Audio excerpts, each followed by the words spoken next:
భారతీయ వెండితెరపై గ్రామీణ భారతదేశానికి సరైన ప్రాతినిధ్యం లభించలేదని నేను ఎప్పుడూ భావిస్తుంటానని శామ్ బెనగల్ ఒకసారి అన్నారు. సమాంతర చిత్రాలుగా సుప్రసిద్ధమైన కళాత్మక చిత్రాల సృష్టిని 1970-80ల్లో సమున్నత స్థాయికి తీసుకువెళ్లిన ఆ అద్వితీయ సృజనశీలి అభిప్రాయం ఆయన తొలి చిత్రాల నవ్య పదాన్ని చెప్పకనే చెప్తుంది. అంకుర్, నిశాంత్, మంథన్ భారతీయ సినీ ప్రేక్షకులకు ఒక కొత్త ప్రపంచాన్ని పరిచయం చేశాయి. భారతీయ సమాంతర సినిమాల చరిత్రలో అంకుర్ ఒక మైలురాయి. గ్రామాల్లో కుల, జెండర్ అసమానతలను చూపిన చిత్రమిది. భూస్వామ్య అణిచివేతలపై తిరుగుబాటు అనివార్యమనే సత్యాన్ని నిశాంత్ స్పష్టం చేసింది. గుజరాత్లో వెల్లువెత్తిన శ్వేత విప్లవానికి కళాత్మక నివాళి మంథన్. 5 లక్షల మంది రైతులు తలా ₹2 ఈ చిత్ర నిర్మాణానికి అవసరమైన ఆర్థిక వనరులు సమకూర్చారు. ఈ 3 సినిమాలు స్వాతంత్ర్య తొలి దశాబ్దాలలో గ్రామీణ భారతంలోని పరిస్థితులకు అద్దం పట్టాయి. బెనగల్ సినిమాలు ఆనాటి పల్లెల్లో భూస్వామ్య అభిజాత్యాలు, అణగారిన బతుకులకు నిలువెత్తు దర్పణాలు. ఈ సినిమాలు ఆ మాటకొస్తే బెనగల్ చిత్రాలు ఏవైనా సరే చూసిన తర్వాత భారత్ ఒకప్పుడు ఎలా ఉంది, ఇప్పుడు ఎలా ఉంది, ఎలా ఉండాలనే విషయమై మీ ఆలోచనల్లో మార్పు చోటు చేసుకోవచ్చు.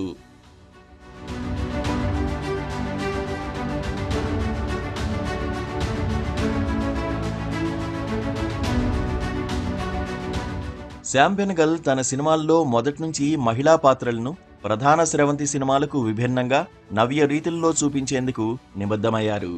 మహిళల స్వతసిద్ధ ఔన్నత్యాన్ని, పరిస్థితులకు తలవంచని చైతన్యాన్ని ఆ స్త్రీ పాత్రలు మూర్తీభవించి ఉంటాయి. బెనగల్ స్త్రీవాది అయి ఉంటారని ప్రగతిశీల విశుద్ధీమణులు అభిప్రాయపడ్డారంటే ఆయన సినిమాల్లోని స్త్రీ పాత్రలు ఎంత విలక్షణమైనవో అర్థం చేసుకోవచ్చు.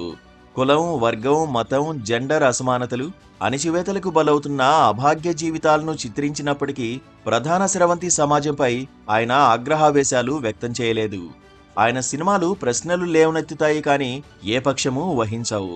1974-2023 మధ్య 24 కళాత్మక సినిమాలతో పాటు ఎన్నో టెలివిజన్ సీరియల్స్, బయోపిక్లు, డాక్యుమెంటరీలు శామ్ బెనగల్ నిర్మించారు. సినిమా స్రష్ట కావడం ఒక రచయిత లేదా చిత్రకారుడిగా ఉండడం లాంటిదే. సినిమా నిర్మాణ వ్యాసంగం మీకు స్పష్టతనే కాదు, ప్రపంచ దృక్పథాన్ని కూడా ఇస్తుంది. అది ఎంత స్థానికమో అంత విశ్వజనీనమైంది. మరే వృత్తి మీకు ఇలాంటి దృక్పథాన్ని, భావ వైచిత్రిని ఇవ్వగలుగుతుంది? మీరు సినిమా సృజనలో ఉండడమంటే ఒక ప్రయోగశాలలో సూక్ష్మదర్శినితో పాటు దూరదర్శిని ద్వారా జగత్తును వీక్షిస్తున్న వైజ్ఞానికునిలా ఉండడమే అని బెనగల్ అంటారు. భారతదేశ ఉత్కృష్ట నటీనటులు పలువురు బెనగల్ సినిమాల్లో నటించడమో లేదా వాటి ద్వారా పరిచయం అవడమో జరిగింది. స్మితా పాటిల్, షబానా అజ్మీ, నజీరుద్దీన్ షా, ఓంపురి, అమరీష్ పురి, అనంత్ నాగ్, నీనా గుప్తా, మోహన్ అగాసే తదితరులు వారిలో కొందరు మాత్రమే. తెలుగు నటి వాణిశ్రీ ఆయన దర్శకత్వం వహించిన ఏకైక తెలుగు సినిమా అనుగ్రహంలో నాయికగా జీవించారు.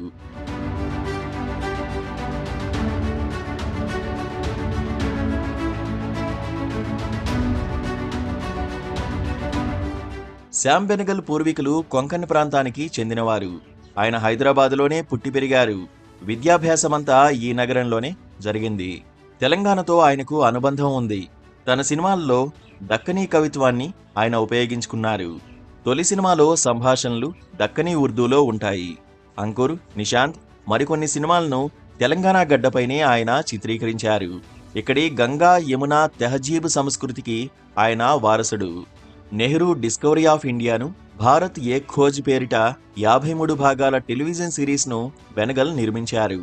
శామ్ బెనగల్ కళాస్రష్టగానే కాదు, భారత పౌరుడిగా కూడా తన బాధ్యతలను భారత రాజ్యాంగ నైతికతా నిష్ఠతో నిర్వహించిన ఉదాత్తుడు. భారత రాజ్యాంగ నిర్మాణ ఇతిహాసంపై సంవిధాన్ పేరిట ఆయన ఒక టీవీ డాక్యుమెంటరీని నిర్మించారు. ఆ ఆధునిక భారతీయ ధర్మగ్రంథం అమృతోత్సవం జరుపుకుంటున్న ప్రస్తుత సందర్భంలో బెనగల్ సంవిధాన్ను పాఠశాల బాలలు, కళాశాల యువతకు ప్రత్యేకంగా ప్రదర్శించడము ఆయనకు సముచిత నివాళి అవుతుంది.